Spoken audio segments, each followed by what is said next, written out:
Hello, everybody. Hey, Astronomy Daily Live is late. It's late by a whole minute. Can you believe it? I'm trying to uh, I'm trying to tweet, and this machine is slowing me down, and I cannot stand things that slow me down. Arr. For some reason, the the browser just sort of crashed. Restore this tab. Let's restore it. Because I had my live chat up. Hello, chat. Okay, that's still there. All right, now I'm going to tweet really quick. I'm going to move this out of the way.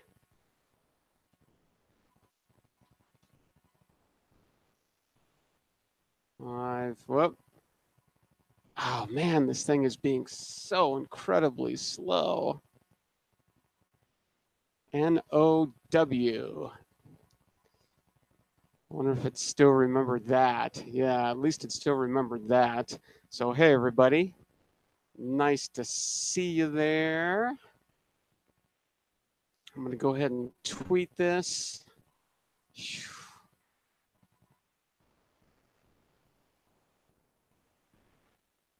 So big shout out to Moo Hoodles over on Twitch. She's doing a really awesome job. So check her out over there. I think she's probably still going. She's uh, with those kinds of younger people coming up in terms of astronomy and space science and stuff. I'm not worried. Her enthusiasm is all she really needs. So yeah, she's still learning things, learning some of the basics, but yeah, she's great. So check out Moo Hoodles over on Twitch. I'm gonna destroy that screen. And see, for some reason this thing is wanting to do that. I'm not going to let it.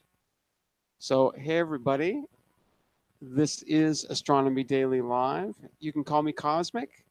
And hey, I can see that Tom is in the room and Bobby is in the room. And I'm trying to get myself going here. Man, let's see, is this chat already going over here? Because if it is, yes. Okay. If it is, then I am not going to open up a second chat. I'm just going to get out of that window altogether. Okay. There's the chat. So Tom and Bobby are in the chat. Hey, hope everything's well with you. Everything's good here. Yeah, nothing necessarily new and exciting in life to report. Gonna spend the day at home, or most of the day at home tomorrow. Gonna be working on a couple things. Gonna try to get back to. I've got to fix a little bug in my code that's doing my photometric analysis of my data, because I'm still trying to characterize this scope. And I don't know if I gave you the latest report on that or not. Um, so, and I'm going to try to do this really quick.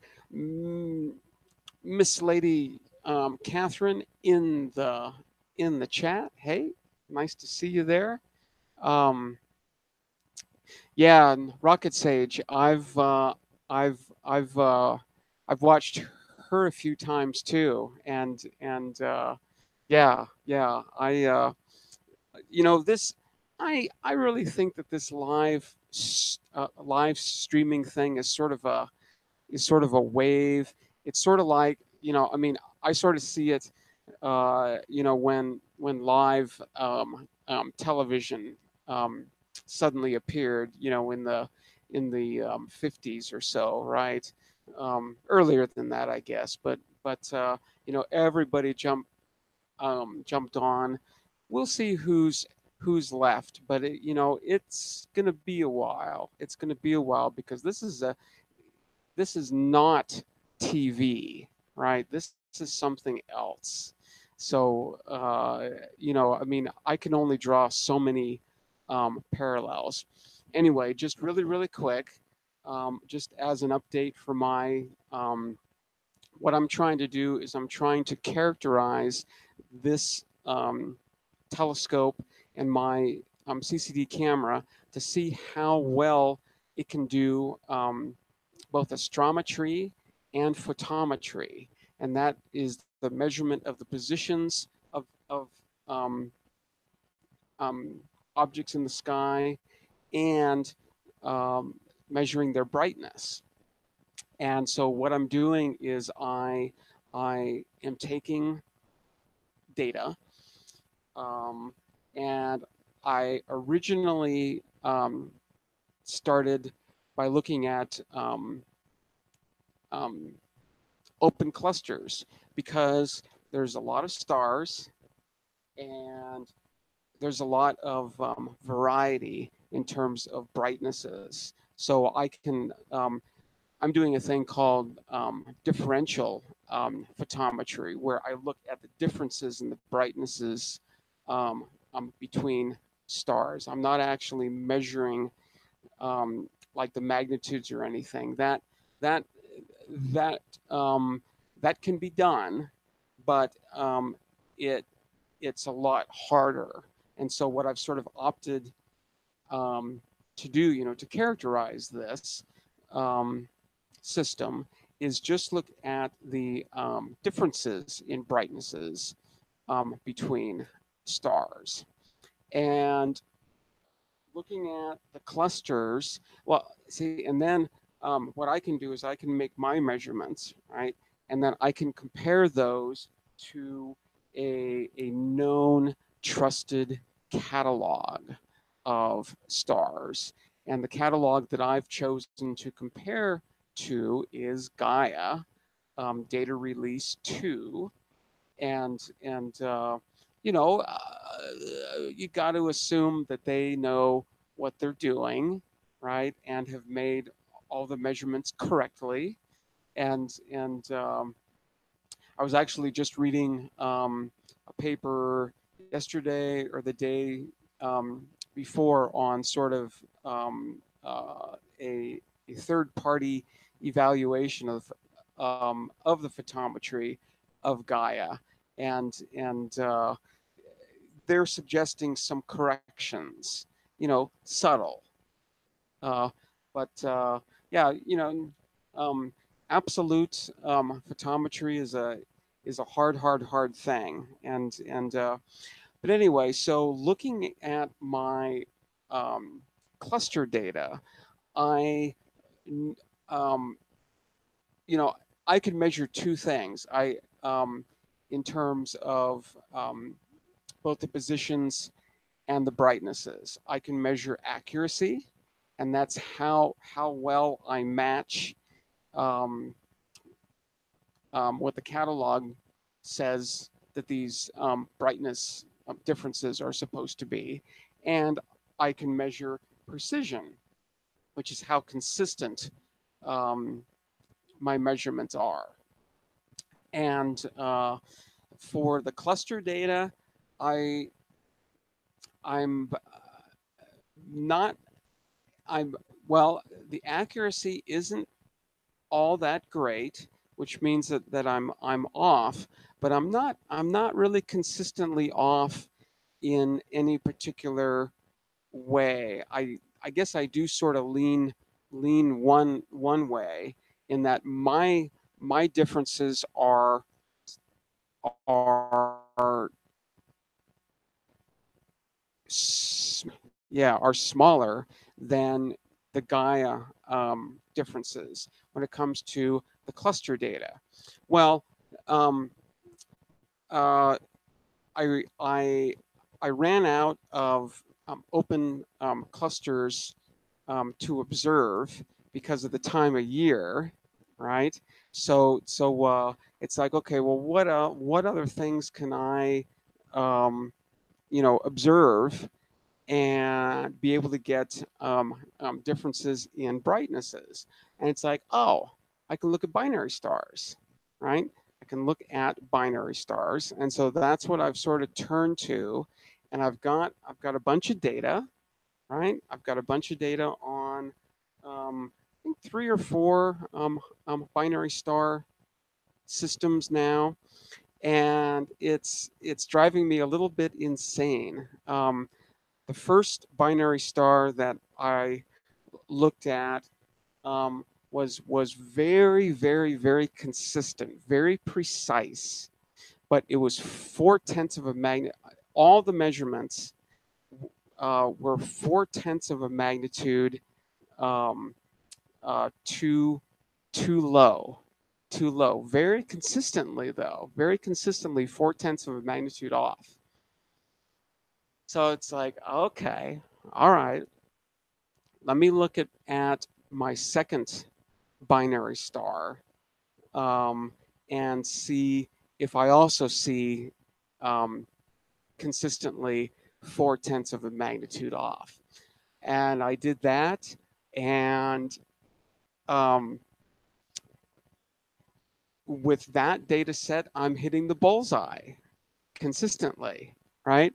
I'm within like 80 millimagnitudes of what Gaia says, so that's 0.08 magnitudes, plus or minus, I think about like 0.06 or so. So I mean, pretty good, um, pretty good. But that's consistent too. And then I went to go look at my third binary star, and that's where I found a little bit of a bug in my code. And so it's like, I'm having to go back and basically redo the entire um, algorithm. Um, and and and so I mean, I'm I'm old enough, right, to know how much work that is going to be. So it's like, oh man, I don't know. I don't know. So anyway, so that's where that is. And as I said, I'm hoping um, tomorrow to be able to devote a few hours to working on that code, so I can maybe try to break this tie. And I guess where I'm leaning right now is that there are differences. I mean, I know for a fact that there are differences in quantum efficiency of my CCD camera versus Gaia's cameras, right? That is the wavelength um, dependent sensitivity um, of these cameras. And also, they are using a filter. It's a very, very wide band filter that they call a G filter, but it's very, very wide band. It covers practic. I think it covers even a little bit more than the visible spectrum. I think it goes from like 3,000 angstroms to like 9,000 angstroms or so. But I mean, it isn't uh, it doesn't have 100% transmission um, um, all the way across that band, right? I mean, there's a sensitivity curve. So I mean, it's not incredibly sensitive over at 3,000 angstroms, and then it gets more and more sensitive, and then it peaks around 5,500 angstroms, and then drops again. And what I'm doing with this system is that I'm not using any filters at all.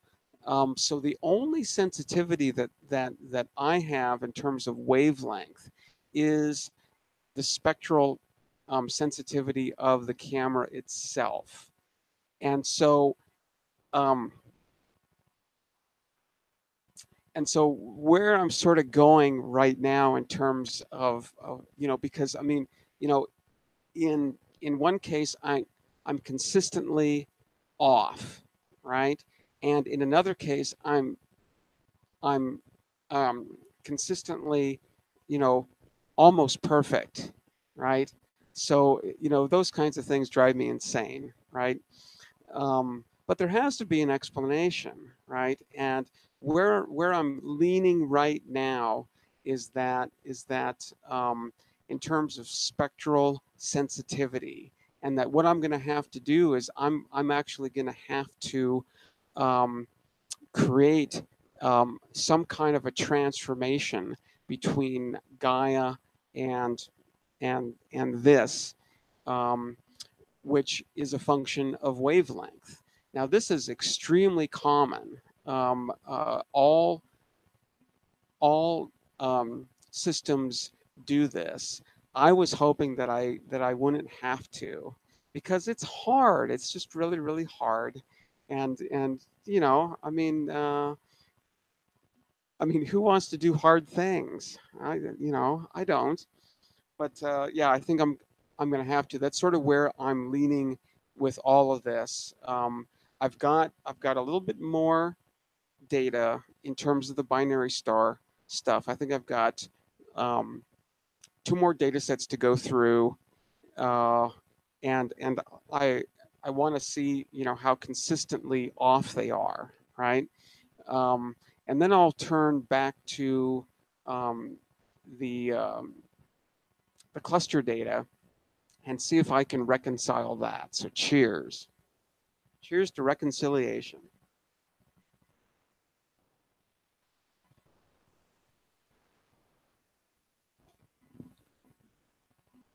All right. Well, I posted over on my Discord channel a quote from Richard Feynman that I just wanted to let you all know was there, right? And so I'm actually gonna start up my smartphone here too, so I can make sure that I'm seeing what you're seeing. There we go. Yeah. So there he is. There he is, arms outstretched, right?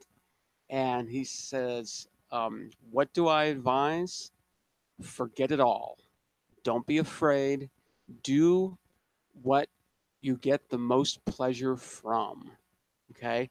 And that that's probably that's a pretty important line. I mean, pleasure and happiness are um, feedback mechanisms, right? They allow you to stay in the groove, right?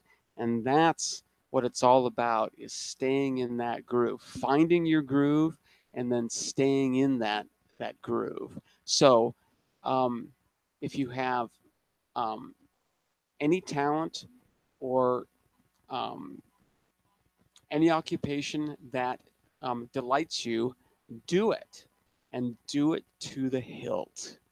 Absolutely, absolutely. Now, uh, there are factors, right, that can um, uh, uh, dislodge you from your groove, right? But I suggest keeping an eye on it. See if you can hold on to your groove, because then you'll have the best time ever, right? And Feynman, for sure, he had a blast. He had one of those awesome lives, that everybody wants. Cheers.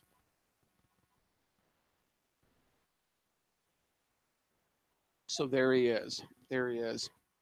I was also sort of intrigued by this line from Alan Watts that sort of speaks to um, um, today, right?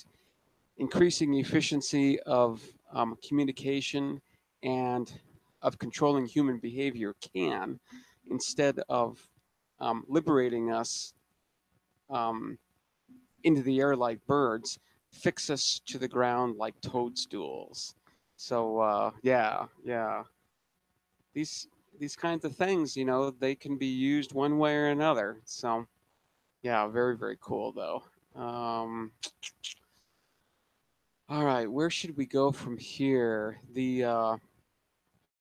I finally noticed that the paper about that so-called uh, asteroid of extrasolar um, or interstellar origin had come out on archive, so I started looking at it, and just so you're aware, right? Just so you're aware, the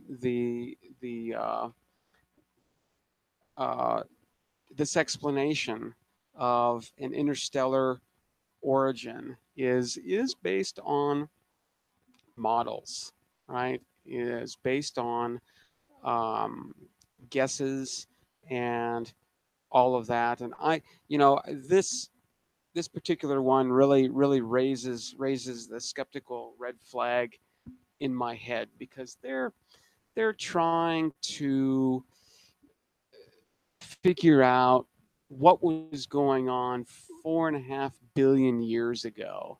And I don't know. I've I've got a problem with that. I mean, this kind of stuff is, very interesting and very exciting, and it gets everybody really excited, right?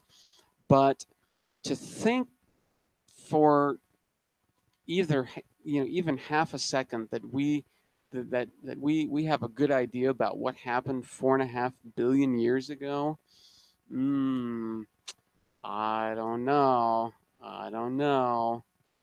It's I I think what they're trying to do is kind of interesting, um, but to use a statistical search to find um, objects that might behave in a certain way. I don't know. I don't know. That's as I said, these kinds of things just raise the skeptical flag. I'm not going to throw anything out, right? I mean, that would be stupid, right? But it's a good read. It definitely is a really cool read. Um, I fully admit that I have definitely not had a chance to look at this too closely at all. I'm sure that you'll hear more about it, and probably going to spend a little bit of time reading this particular paper too, just because it is, you know, I mean, it's all based on inference, though, right? It's like, well, this is sort of what we think, and the models are saying a particular thing, and all of that. It's like, okay, but I do like their conclusions here. See, where are those? And they make these graphs that are that are really really kind of weird.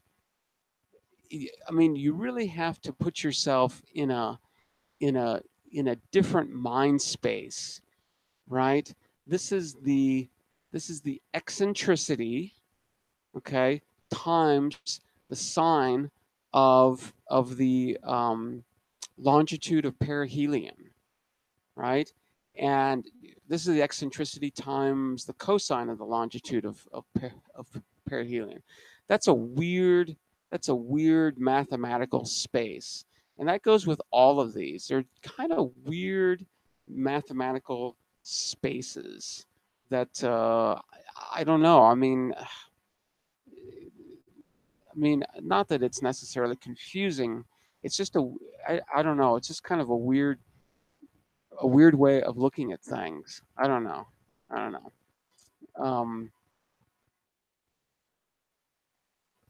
so yeah, here's where they talk about the interstellar origin. Okay, and what they say is that um, the presence of this object in retrograde co-orbital um, um, resonance um, early in the solar system's timeline is unexpected from the standpoint of solar system formation theory, as um, these particular objects, and that's something that I have to understand too. I'm not exactly sure a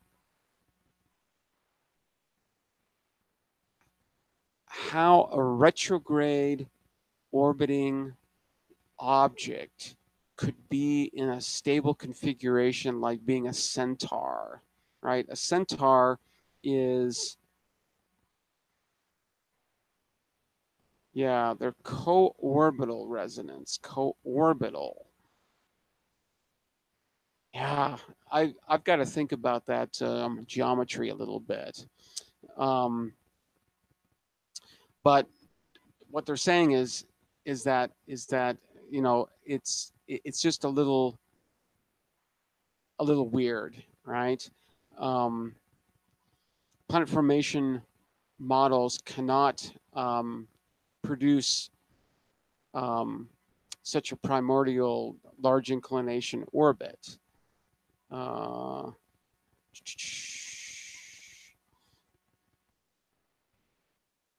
so yeah, it's what they're saying is that this is just so incredibly unlikely that really the only possibility was that it came from elsewhere. It couldn't have, at least according to current planet formation models theories, um, an object like this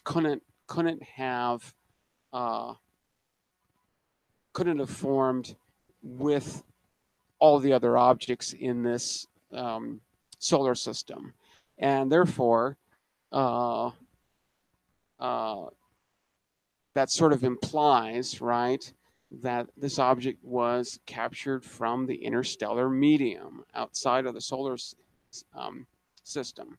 So, yeah, okay, I don't know.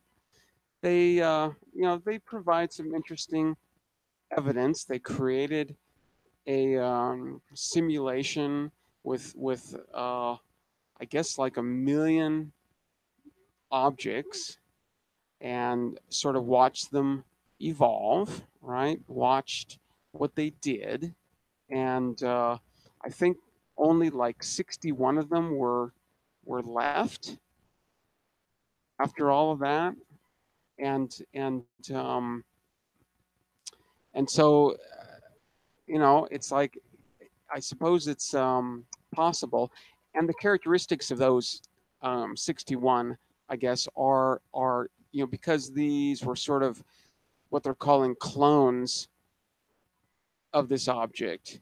I guess the characteristics of these clones were close enough to sort of imply that. So yeah, it's an interesting idea. Interesting idea. It's as I said, I mean, for me, it sort of um, throws up some red flags for sure that I'm gonna investigate a little bit more. I mean, if nothing else, right? I'm gonna read the paper and try to understand it. It's just um, there really is no easy there. There's no real easy way looking at these things. So you sort of have to choose a way and go with it. And so I mean, for the authors and for a few, they can look at those kinds of things and be like, oh yeah, yeah, I just have to think of it in terms of this, and no problem at all. But everybody else, right, including the thick-headed ones, like this one, um, yeah, I'm gonna have to look at that a little bit hard and try to understand. But that, I think, is the basic gist. Is that objects that would come in later would either be thrown out, or they would assume different kinds of orbits. Um, so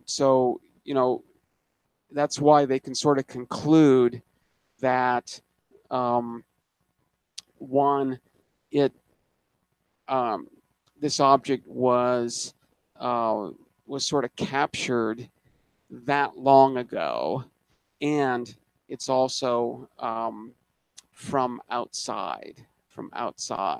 And yeah, they talk about how you know um, when our sun formed, the idea is that it formed with a bunch of other stars too. So there were stars, and supposedly um, solar systems closer to us that far back, right? And so maybe more likely to have that kind of object coming in. I don't know if any like spectroscopy has been done on this object yet, to sort of see what it's made it from.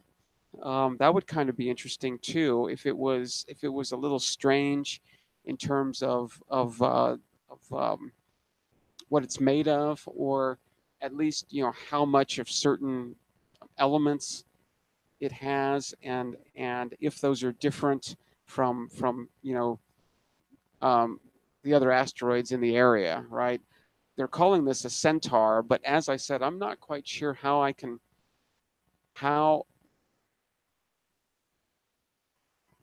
don't know how it can be a centaur and be in a retrograde orbit, because centaurs are are um, are definitely co-orbital with Jupiter.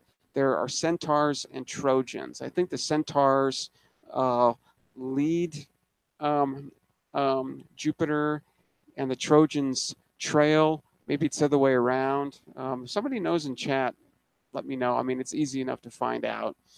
Um, but they're all going around the sun in the same way, and so I'm having a problem visualizing a an object that is co-orbital with Jupiter, um, but moving basically um, in a retrograde um, manner. And actually, what that means is that the inclination, right, instead of being like um, near um, 0 degrees, the inclination is actually near 180. And I think they say um, um, in the paper that it's actually like 163, right? So there's 90, there's 135, there's 135.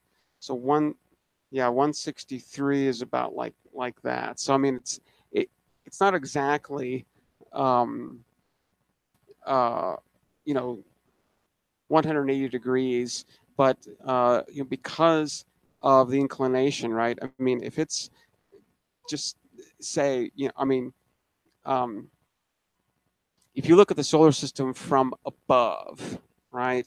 then all the objects are moving around counterclockwise, right? But this object, because its inclination is 163 degrees, right, that flips it around so it looks like it's going clockwise. And that's why they say it's a retrograde. It depends on your perspective, right? It depends on your point of view. But yeah, I mean, if it's moving in a retrograde motion, I'm not quite sure how. If if if if the centaurs are all moving around like this, and it's moving around like this, I don't know how they can call that a centaur. And they're calling this asteroid a centaur asteroid. So yeah, that's something maybe I just got to wrap my head around. It's, one of those things. Cheers.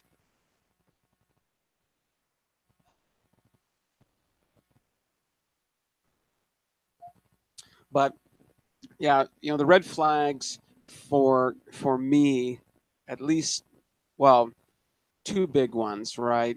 One, they think, they're speculating on what happened 4.5 billion years ago. And it's like, I'm okay, I'm completely open, right? I'm completely open, but I'm like, man, I don't remember what happened last week, right? It's like, hmm, how can we be so sure? How can we be so sure when we barely know anything? I mean, we're so excited, right? We're so excited about Gaia. I uh, I'm and this being the largest, I think, the largest catalog of stars ever, right? 1.7 billion stars, right? And we think that's awesome. And man, we're going to learn so much, and we're going to know so much more, right? Ah, just fantastic, right? Well, let me tell you something, right? 1.7 billion stars is about 0.3% of the estimated number of stars in just our galaxy, right? In just our galaxy, not to mention the billions and billions of galaxies, right? So to think to think that we know so much with so little information, as I said, that throws up a red flag. The other thing is too is that they're basing uh, their conclusions on simulations, right? And simulations are great, right? Don't get me wrong, right? I mean, they are extremely helpful tools, but uh, you really, really, really have to be careful not to lean on those too much, right? I mean, I always go back um, oh, what are those things called? Um, uh, the I think the word will come to me if I think about it. Ah, epicycles.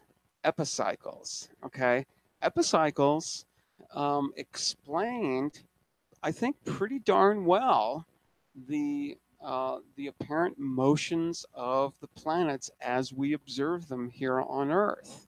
Right, that was a really good model. Worked really, really well.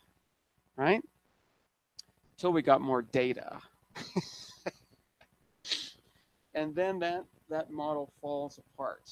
Right, so you know, and it's I mean I think we've concluded that the epicycle model is very, very, very likely incorrect, right? I think we've pretty much thrown that out. in favor of, a sun-centered solar system, and yeah, our observations match this new model, which is a model, right? Um, at least better than the epicycle thing. So, they've created this model, right? And they've run it, for supposedly, billions of years, and these are the conclusions, and so cool, but yeah, just be careful. Um,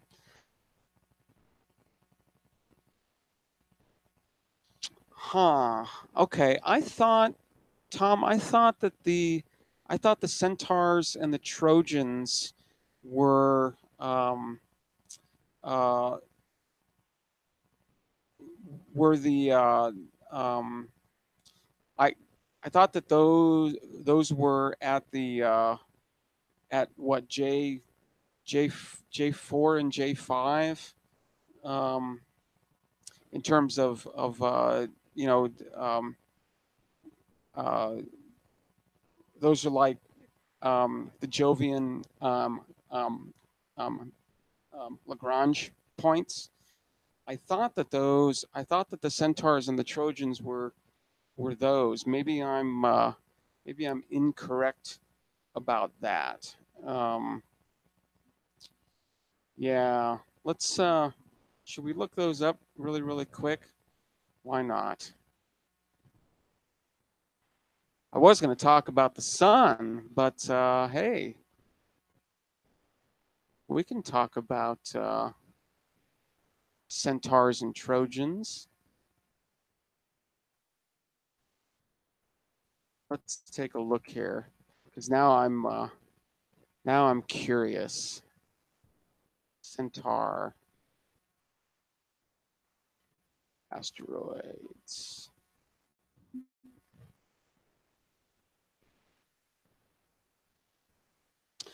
Oh, okay. Well, where did I get that idea? Let me look up Trojan asteroids. Maybe I'm just fusing terms here. Maybe it's the Trojans, and there are two kinds of Trojans. Yeah, see? L4 and L5.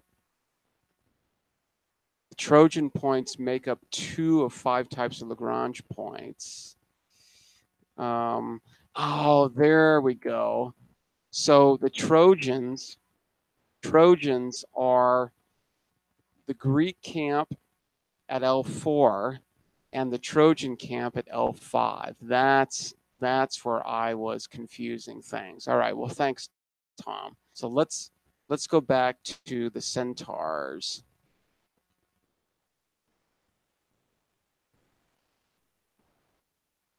Let's go back to the centaurs and remind at least myself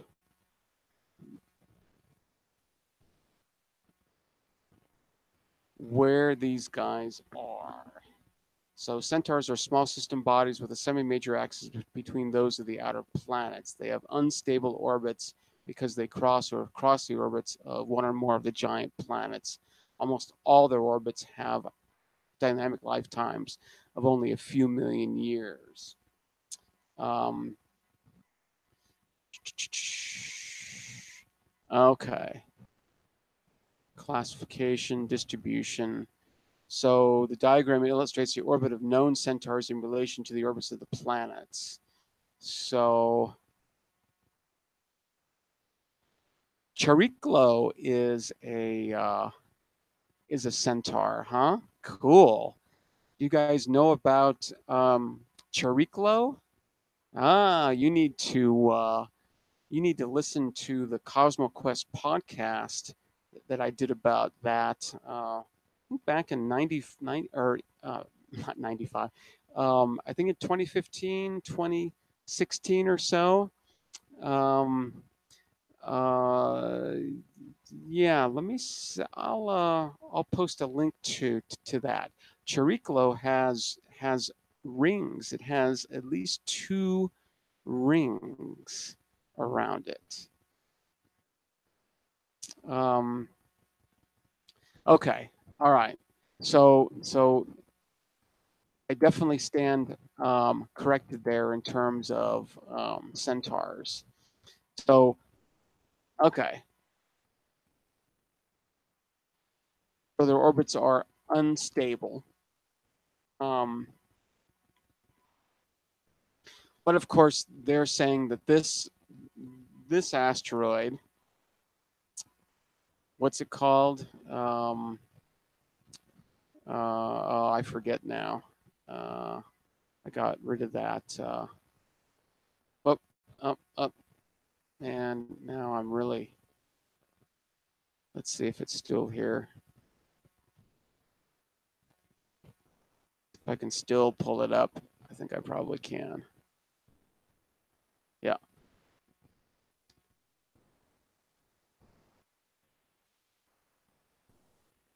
2015 BZ509 is in Jupiter's co-orbital region with a retrograde motion. Okay. Then they're talking about centaurs. Ah, word explosion. Centaurs, the asteroids that roam the space between the giant planets of the solar system, have a chaotic, dynamical evolution governed for some by the close encounters of the giant planets, and for others by their successive hopping in and out of the outer planet's web of mean motion resonances. The mean lifetime of the first group ranges from 1 to 10 million years, whereas that of the second group extends to 100 million years, as their resonance status provides them some dynamical protection. Capture and resonance may occur for prograde or retrograde motion, with a greater likelihood for the latter, meaning retrograde, making the retrograde resonance centaurs possibly the oldest asteroid residents of the outer solar system. Okay, so they're arguing that retrograde centaurs are the most stable, right? And yes, indeed, this particular one, they claim, has been stable. Uh, well, it's been around at least for like 4.5 billion years. I don't know. Yeah, that drives me insane. All right. Well, look, since we're here, let's do an object of the day. Let's go to random.org and let's pick a let's do another NGC object, eh? So there's 7,840 NGC objects.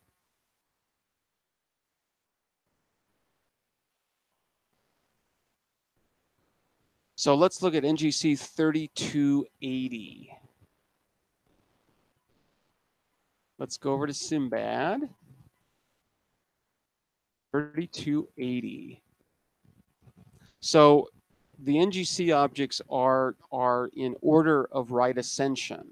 So the small NGC objects are going to be around, right ascension of 0 hours, and the large NGC numbers are going to be around like 23 hours. So the fact that we're looking at one that's at 3280, right? That's almost halfway. So, right, that the right ascension of this object is going to be around, like 10, 11 hours, something like that. So NGC 3280. And I also want to look and see if this object has been imaged by Hubble. NGC 3280.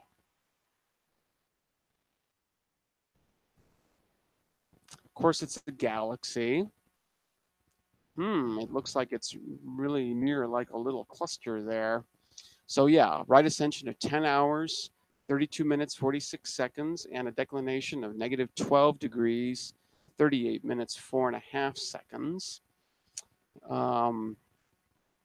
It's moving away from us pretty quickly. Wow, 8,371 kilometers per second. That is humming along. It's humming along pretty far then, I would have to say. Pretty small. It's like half an arc minute in size, right? So the full moon is about 30 arc minutes in size. So this galaxy is about 1/60th of the size of the moon. So pretty small. You know, that sort of implies that it's far away.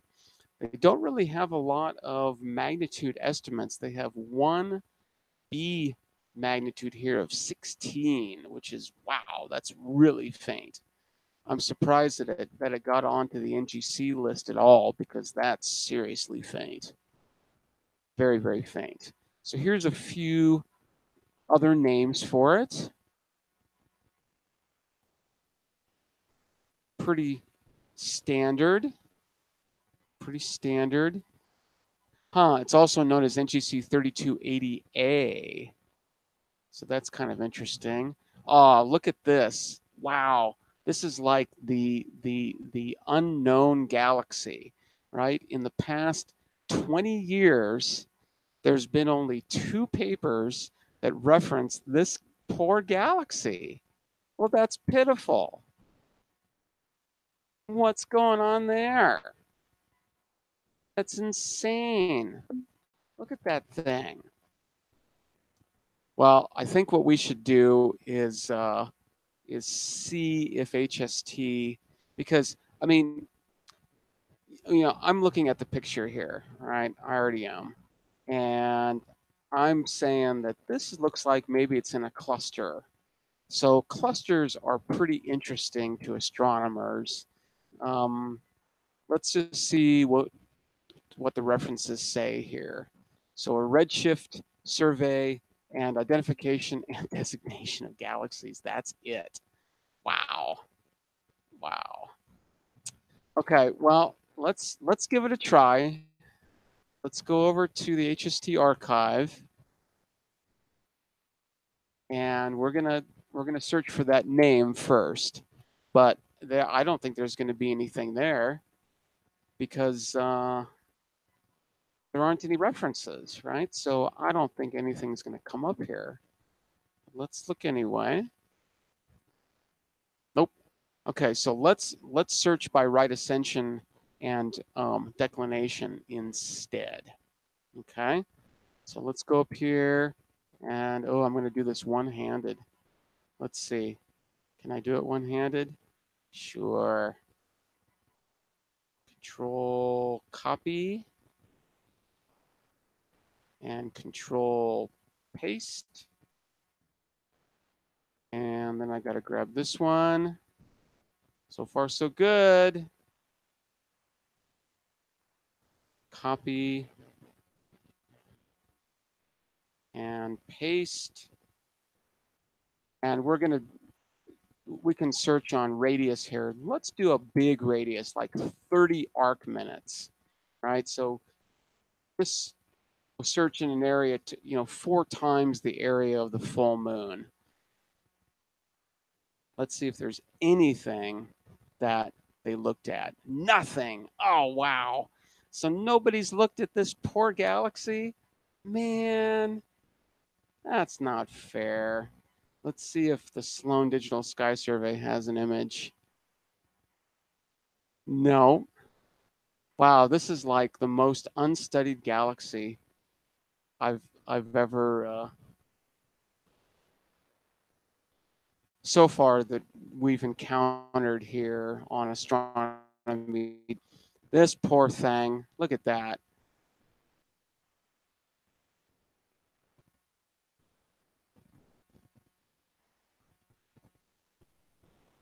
So, I mean, it looks like it's part of a cluster, right? I mean, I'm seeing I'm seeing these 5 galaxies here, and they're all sort of about the same size. They're all about the same brightness. So I'm going to conclude, just a rough estimated guess, that these 5 galaxies, these 3, and then these guys, uh, may be all part of the same cluster, right? Now I'm seeing other galaxies, right? I'm seeing like this thing here, right?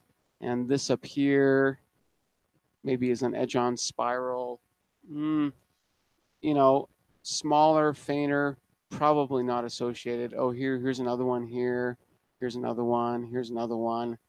Um, and all of these guys also look like elliptical galaxies. So not spirals. They're just elliptical. So these are typically, at least the guess is that these galaxies are older. They have older populations of stars. Um, but yeah, let's sort of scan around here, see if there's anything. Yeah, wow, there's just not much, not much else. It's an interesting little group, though. Those 3 right there. Why isn't anybody studying these things? Next to a pretty bright star there.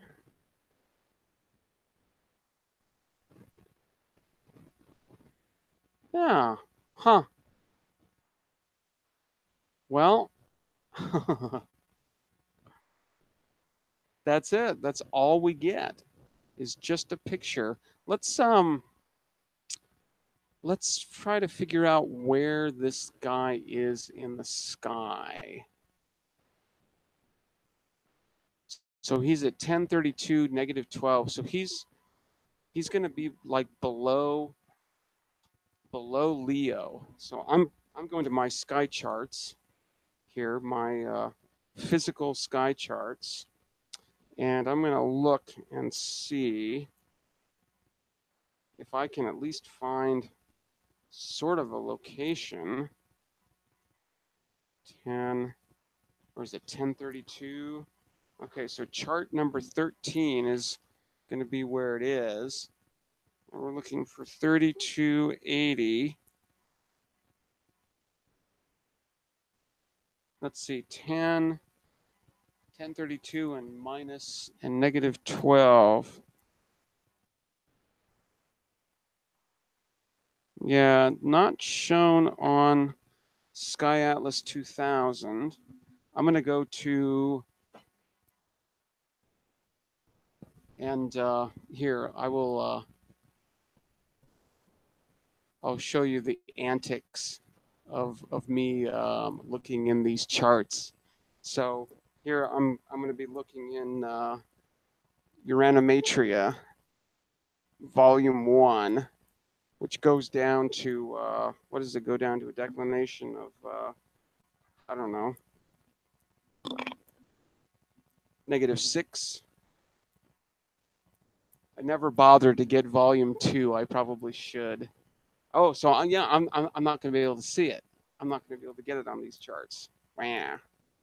Yeah, I'm not going to be able to see it on these charts because that declination is -12. Well, but I can at least get a constellation, right? Which is actually what I was after. What was that, chart 13? So it looks like it's in the constellation of Hydra. Hydra. So let's go to Burnham's Celestial Handbook. And let's see, that's going to be in volume 2, which is this one. Volume 2 has the back cover still and the side, but it doesn't have a front cover anymore. I've had these books for 30 years. So, all right, so let's look in Hydra. And let's just see if it's even listed, right? Don't even know if it's listed.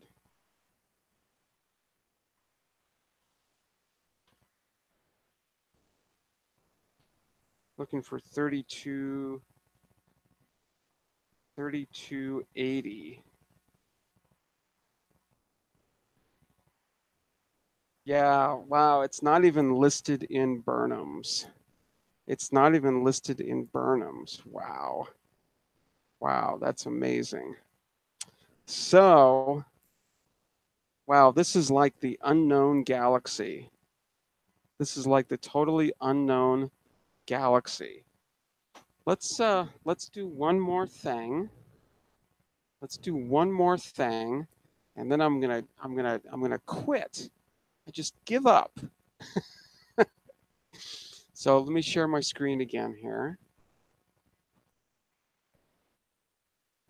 And I'm going to hide that. We're going to go over to this one, and whoop, let's go to archive.org.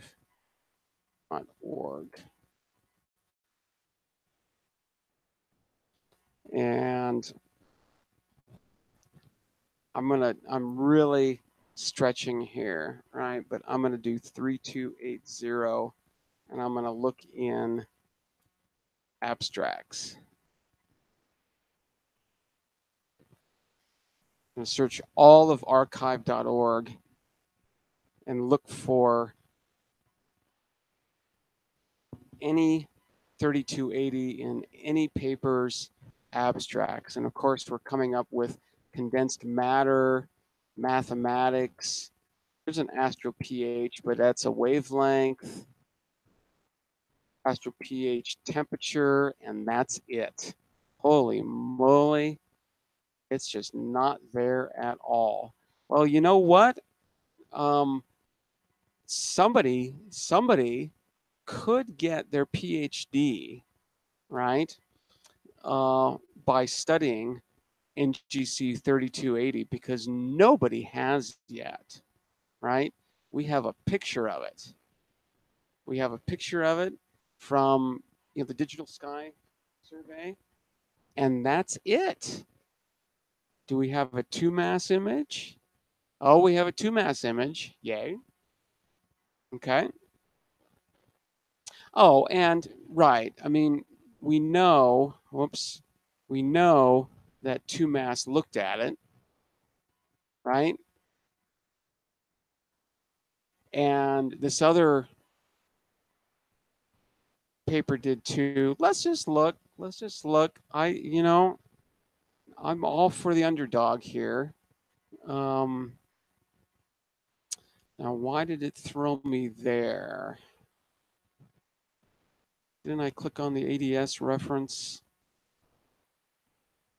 Oh, view the reference in ADS. Okay, all right. Well, then fine. We'll go over to the reference in ADS, and then we will go to that actual paper.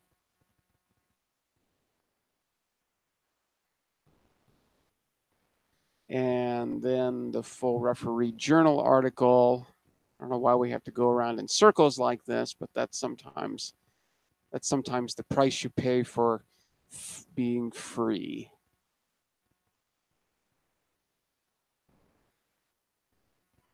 Now, I don't know what hyperlita even is. Let's just see what hyperlita is really quick. In 1978, we started a compilation of 21 centimeter line widths in order to apply the relation between the 21 centimeter line width and the absolute magnitude, the so-called Tully-Fisher relation. Yeah.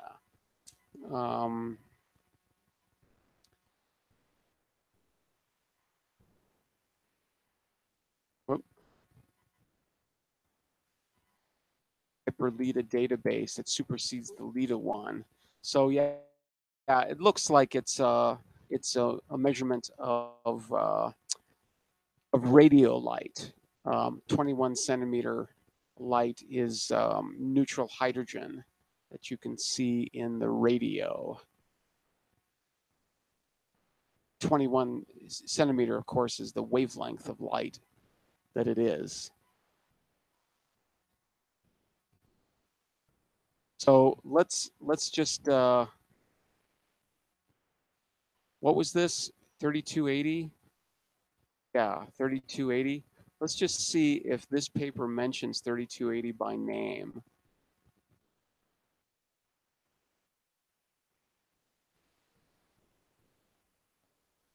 Doesn't look like it does. Jeez. 0 of 0. Yeah, it doesn't. Doesn't even mention it.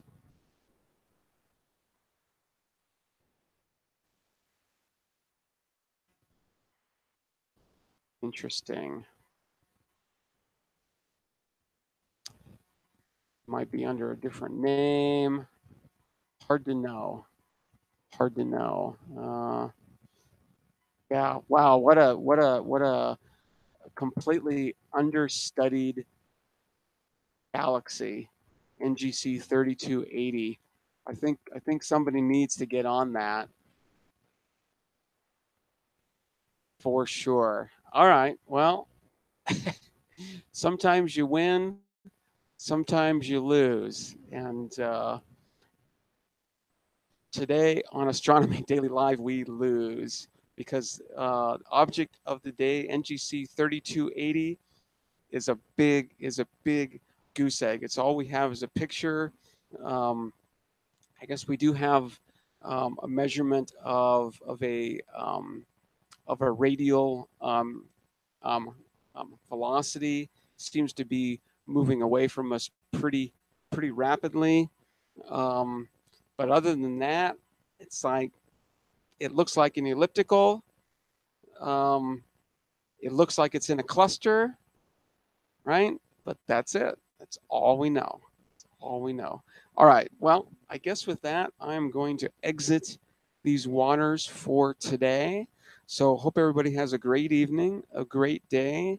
If you haven't subscribed to this and would like to, please do so. I'm trying to find my core. This channel, this live stream is about sharing a passion, right?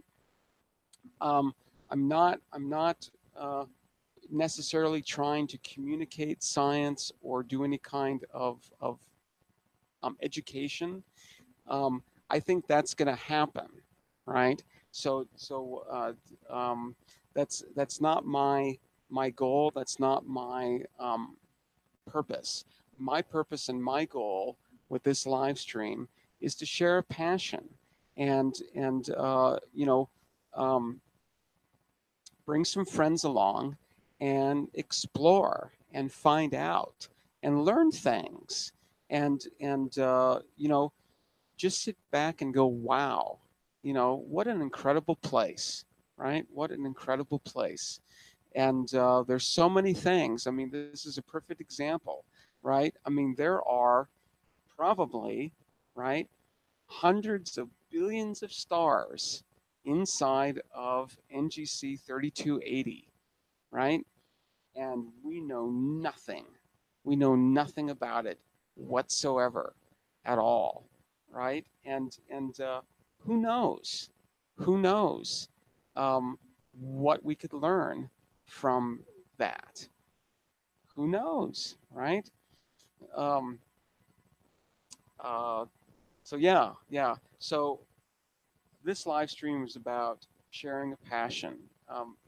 We all here love astronomy, love science, are total nerds, total nerding out, right?